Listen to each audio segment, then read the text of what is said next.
Cave paintings have existed for tens of thousands of years. As the name suggests, these paintings are found in caves, obviously.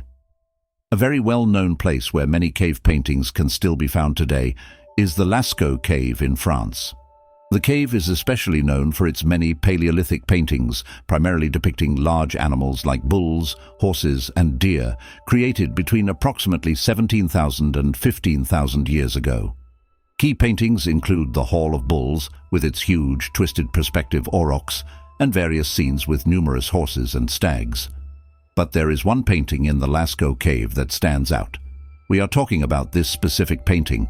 At first glance, it looks like a normal cave painting, but when you take a closer look at this painting, some unnatural and weird things become apparent, and this picture is actually more unnerving than you think. Let me explain. The painting you see here is called The Shaft of the Dead Man, and it's estimated to be around 17,000 years old. It depicts three figures, a human in the middle, a bison on the right, and a rhinoceros on the left. Yes, that's actually a rhinoceros, even though at first glance it looks strangely abstract. But that's not the figure we should be focusing on. The real mystery lies between the human and the bison. When we take a closer look, some unsettling details begin to appear. The human's head, for example, isn't human at all. It's drawn with the beak or mask of a bird. And then there's something else that instantly stands out: the erection. Some researchers believe it's just a way to emphasize that this is a male figure, nothing more. But others think it might mean something much deeper, but we'll get to that later. Now, look at the bison. Its stomach is torn open, its entrails spilling out, and a spear pierces its side.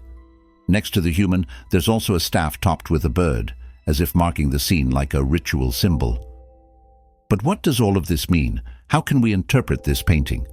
And why is this the only painting in the entire Lascaux cave that shows a human being? If we read the panel literally, it captures the instant when a hunt backfires. The bison on the right faces left, head lowered, jaw open, the outline of its guts spilling in a single thick line.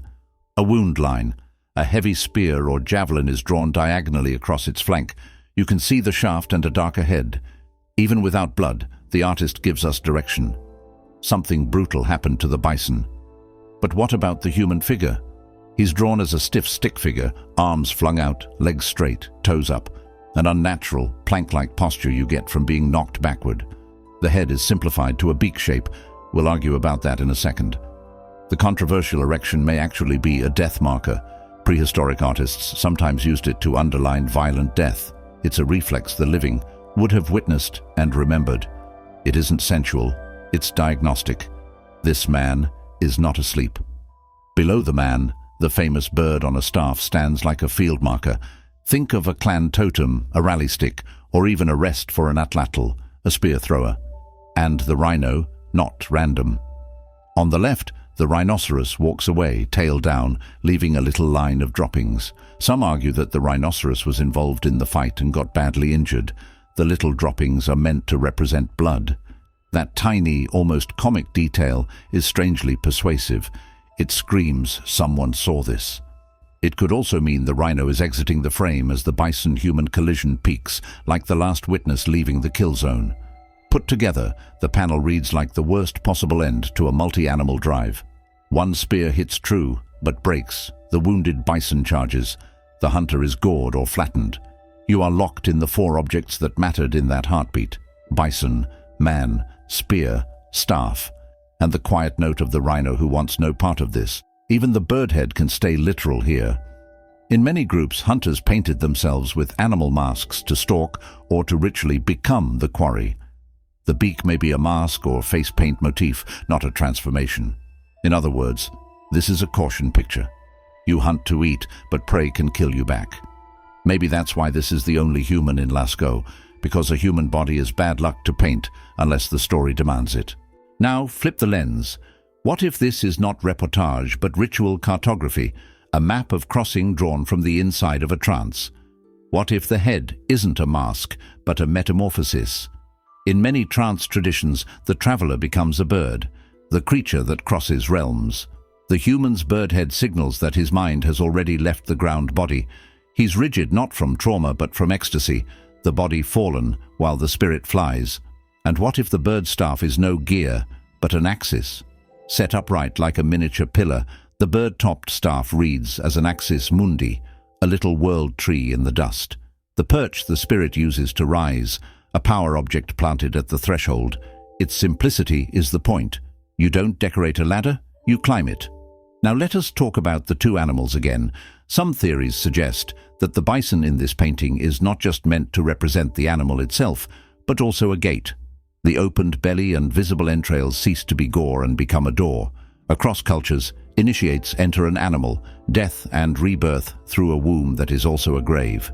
The spear ceases to be a weapon and becomes the key that opens the body, the tool that splits reality.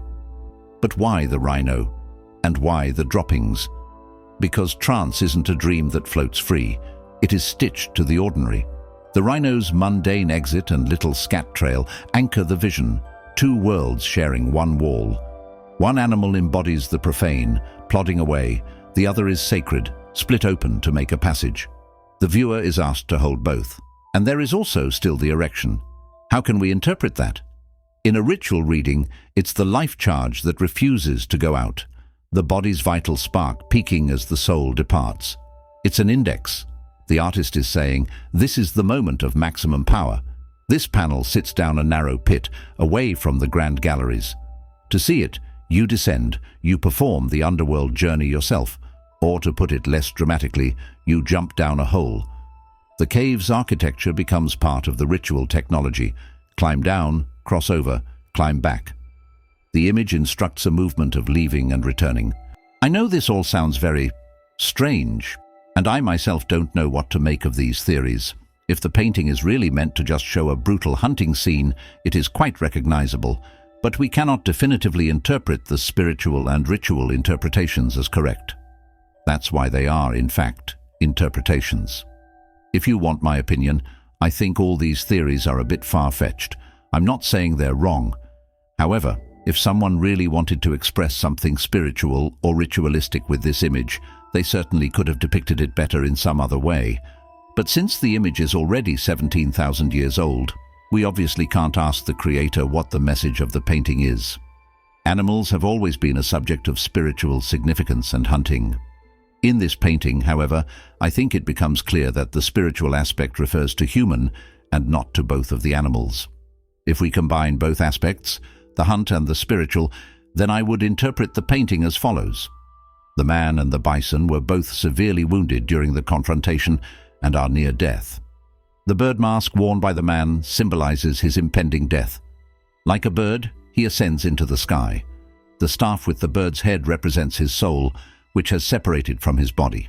The staff serves as a guide for his soul, depicted as a bird's head. That would at least be my simple interpretation, which sounds logical to me. The other interpretations, that the bison's open belly represents a gate and the man's erection his life force, strike me as rather far-fetched, as I said, especially since he's probably dead. How can he have an erection then? Maybe he is just built different. Who knows? And I don't want to say that these interpretations and theories are wrong. I actually think they could be true in some way. Yes, people hunted, but they have also faced death in trance, dream, and story. But the most logical interpretation for me is still that this painting is simply meant to depict the consequences and death of a brutal hunting scene. All other possible interpretations and details can be discussed. But what is your opinion on this paintings? How do you interpret it? Do you perhaps have a completely different interpretation? Or maybe you even think all theories are nonsense? Let me know in the comments down below. I would like to read your thoughts. Also, make sure to check out my latest video right here, where we are going to analyze more terrifying cave paintings from 4,000 years ago. And believe me, they are actually terrifying. Thank you for watching, and I will see you there.